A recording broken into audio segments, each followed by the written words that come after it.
Hello, my name is Eric Prosher and I represent Jesse Brown VA Medical Center. You're watching Veterans Issues, brought to you by Can TV 21. And today we have a special guest from Jesse Brown VA Medical Center.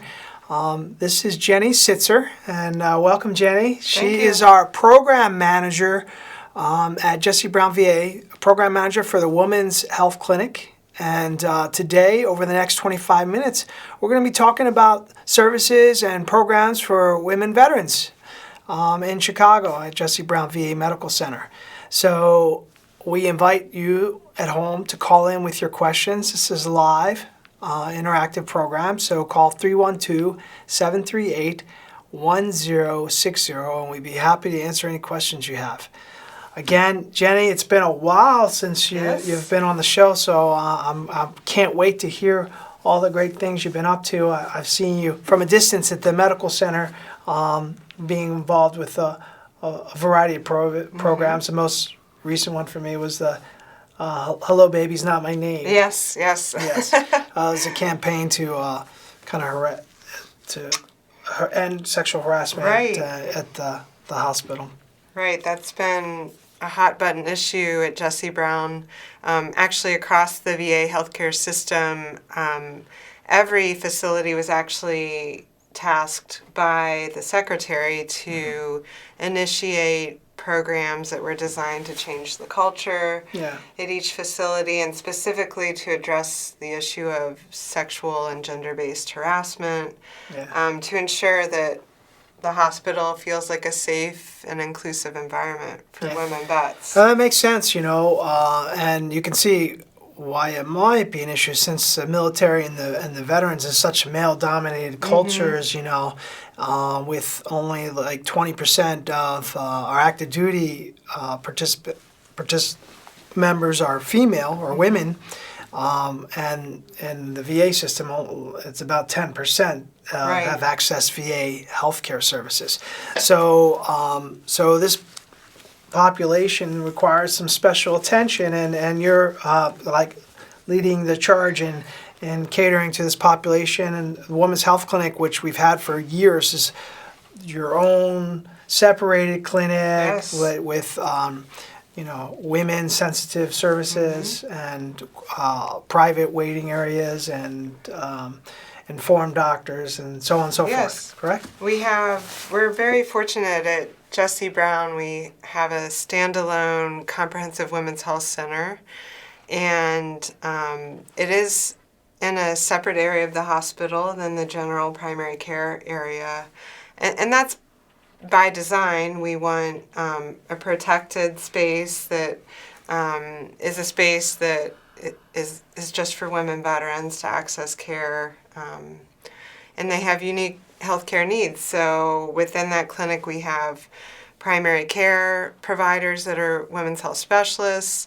We actually have 4 currently, and 3 of them are actually also trained in integrative medicine, which is that's really cool. Which is really we're really proud of.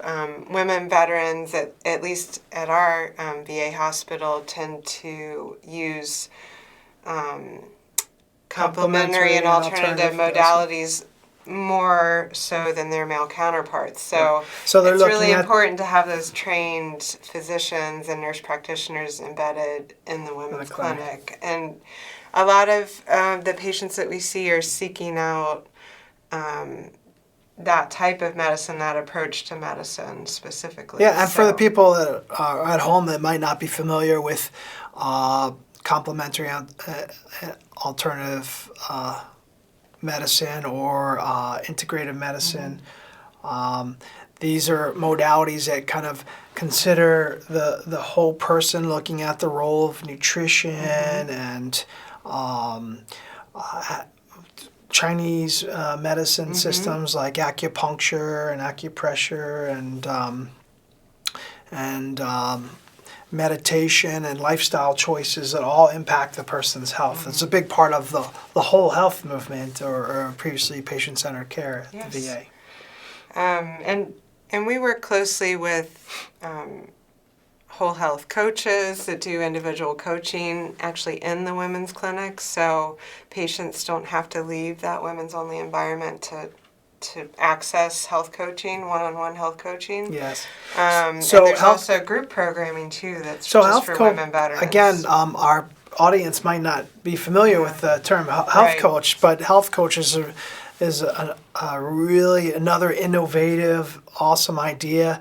The idea is that, oftentimes, a traditional medical model is you go to the doctor prescribes and tells you to do X, Y, and Z, and they're the expert, and you go on.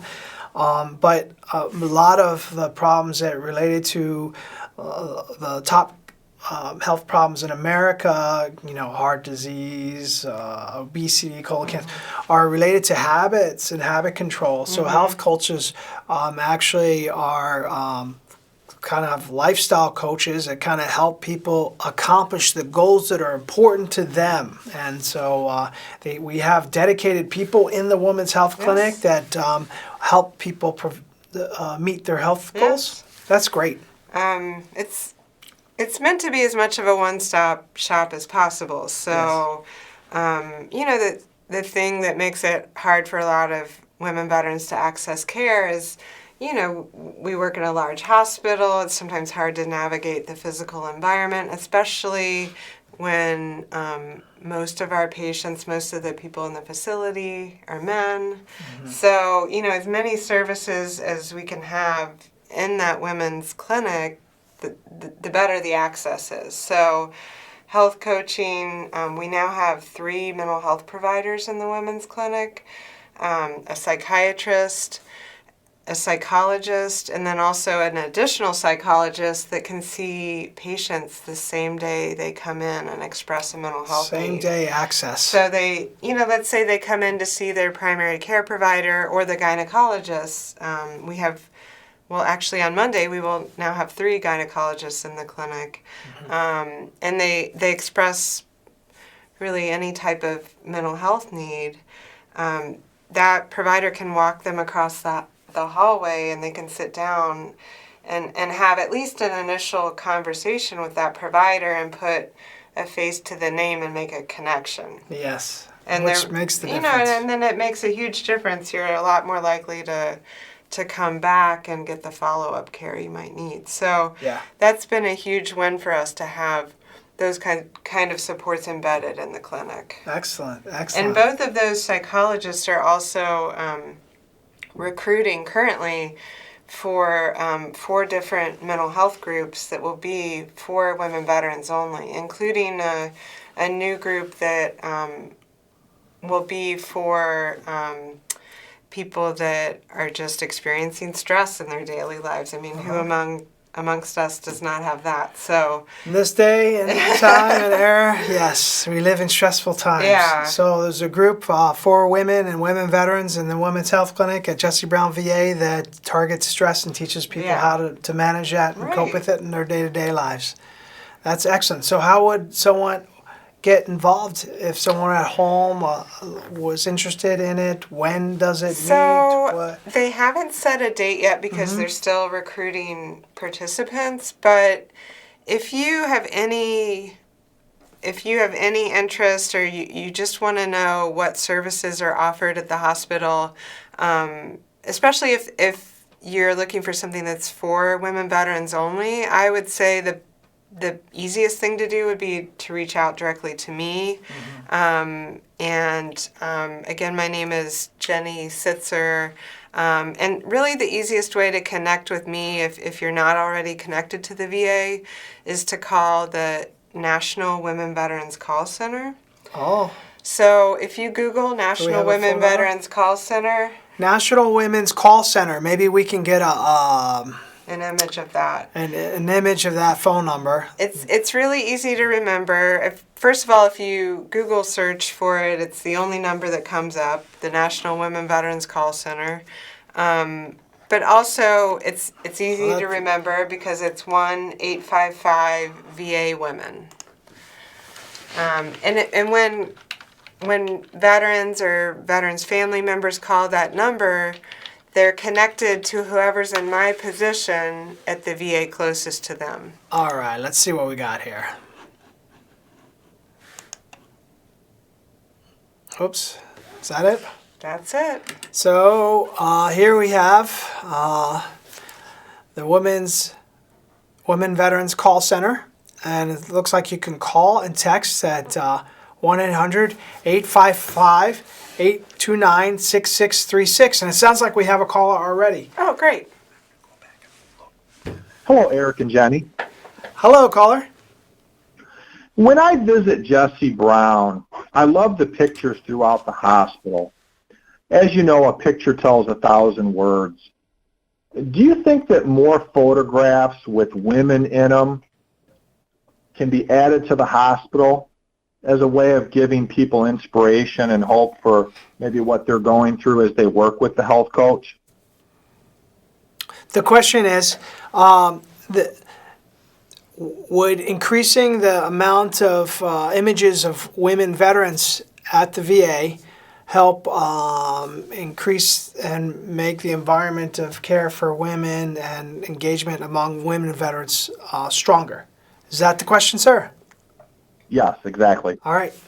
What do you think, Jenny? I absolutely agree. It's a great idea. I think that when we go into spaces and we see people that look like us or people that we identify with, we feel that a greater sense of belonging. And actually, when you go to the VA has a website and there's a women's health page, and there's all sorts of media material that features women veterans, and I try to use those throughout the hospital to make sure that each area of service, each waiting room has, when they're advertising services, for example, that those images include women veterans. So you have made a concerted effort to include representation. Yes, but I do veterans. think there could be more, and I think that goes a long way. It seems like such a simple thing, but it goes a long way towards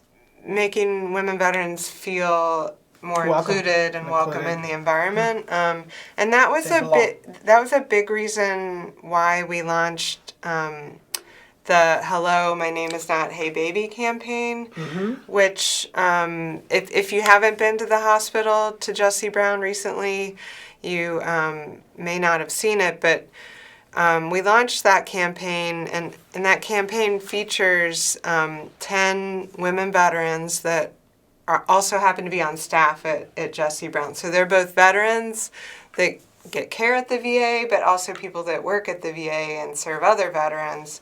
And each of those veterans held a sign with the image of a name tag on it, and the "Hello, my name is," and then written under that is "Not Hey Baby." And we did that to start a conversation about sexual harassment and how it impacts women veterans specifically who, through survey data, we know are on the receiving end of this type of behavior across the VA system. And so each of those women that were in the campaign, and these are like 10-foot tall retractable banners that are throughout the main atrium of the hospital and in waiting rooms. Each of those women actually identified themselves by name on the banner. They identified their branch of service, their rank, and then they also said a few words. There's a quote at the bottom of each banner. They said a few words about how the experience of harassment has affected them as either someone who's trying to access care at the VA or someone who works at the VA. But the bottom line is to start a conversation between veterans. It gives women vets an opportunity to say, hey, I've had this experience, and this is how it's negatively impacted me. And we know that no veteran wants to be the reason why another veteran doesn't access the care that they need. That's right. And and that's been the result of harassment is people say they don't want to come in for care, or they delay care, and they shouldn't have to. They shouldn't have to look for alternatives. We have what they need at the VA. We just need to make sure that people feel safe coming there. Yeah. Have you noticed a difference as the campaign has been going on for a couple I of years have. I mean, we launched the campaign during the initial stages of the Me Too movement. So I think, we've seen it was a part of a change. cultural change Right. already, a cultural movement, and especially with, even today we hear, Harvey Weinstein is being Right. convicted, and there's a lot of, with Cosby and all these Right. other things. And so it's a part of a larger conversation, but I think it's important that we're having that conversation within the walls of the VA too. Definitely. It sounds like we have another caller already. Okay. Good evening. Hi. I want to ask this question to your lady guest there. Yes. Do you still feel as though there are, notice the word I'm using, there are a few women that do other women a disservice, and I'm trying to get quick to my point, where some of them feel as though this is too hard, this is too soft, this is just right, and they could choose, about on certain things. Like my daughter, she's a police officer. She don't have that luxury. If she got to jump down in a dumpster and get a gun, she got to get a gun. She's like 4'9". If some guy's like 6'5", and she got to take him down, she can't say, well, I'm a lady. You got to wait for some guy to come along. And my point is, do you still feel as though there are a few women, notice the word I use, few, that does the other women a disservice in terms of the harm they may do to other women? So the question is, do you think other women contribute to this problem that we have, that where men treat women as if they need their help or assistance, and that they're not equal? I mean, Is that right, caller? Okay. I think that one of the most common refrains I hear from women veterans is that they want to be treated just like their male counterparts. Yes. And they're not asking for special treatment. They're asking just for recognition. Yes. And for people to just see them. Yes. Because largely they feel invisible. And the worst thing that can happen to a woman veteran, and I can say thankfully this happens a lot less often at the VA than it did in the past, but the worst thing that someone can say to a woman veteran sitting in a waiting room is, are you here with your husband? So I think that kind of comment speaks to the invisibility that women veterans feel. Yes. And the lack of recognition. So I think, So at least I don't think there's like a desire to for any type of special treatment. It's just that women veterans historically didn't have access to any treatment at all, or not the right type of treatment, not treatment that meets their unique healthcare needs, because they have, there are some gender differences in terms of how illnesses present themselves. Yes. And in terms of the treatment that's needed. So that's why the VA's worked really hard to create these women's health centers where there's specialists that know how to treat conditions that historically the VA, wasn't able to treat, Right. I mean, I think 20 years ago, I know 20 years ago you couldn't come to Jesse Brown and find a gynecologist. Right. So now we have 3. Yes. And So the answer, in your experience, your consensus is that women veterans want equal treatment. That's nothing more. Yeah. And I do find that oftentimes women vets are, they're juggling so many different things: work, school, caretaking for children, caretaking for parents, relatives. They don't want to mess around. They want to get access to what they need and then get on with their lives. So I think we need to do what we can to make things as easy as possible for them to access care, which is why it's important to have it all in one central location, if possible. It just makes it easier. Yes. Wow. So sounds like we got another caller. It's a popular topic. Hello, caller. Yes, good evening. I have a comment to make to both of you.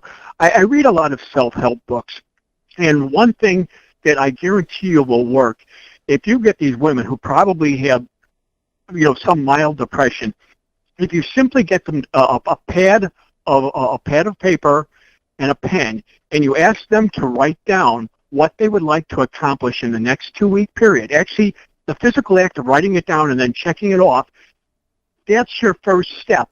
And gradually, you pull yourself out of this meandering thoughts where you're wasting time discussing world affairs, things, Harvey Weinstein, everything else.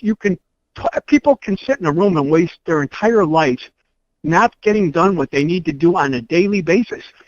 So I would encourage them, again, simply get a pad, all of them, get a cheap pad of paper, a pen, write down a 2-week list of what they want to get done in that 2 weeks. And if they're having help even get started, encourage them.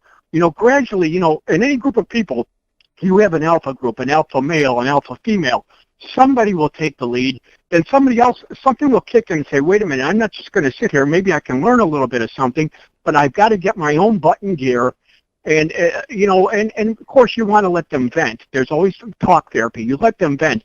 But if you'd be surprised. I've seen doctors benefit from this.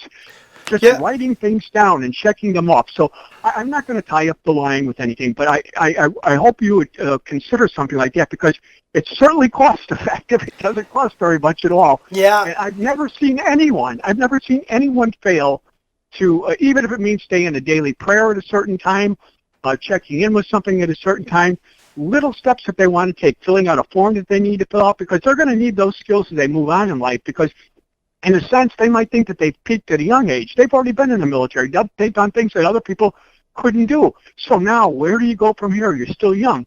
So you have to look at it just like that. What is my next step? What do I really want to do with my life? If you don't really know, you at least don't want to fall behind. But you make that list and you stick on it, you'll get someplace. So God bless both of you, and I hope you take that to heart. Good evening. Thank you, caller. I would just add that advice is good for everyone, not just women. Right.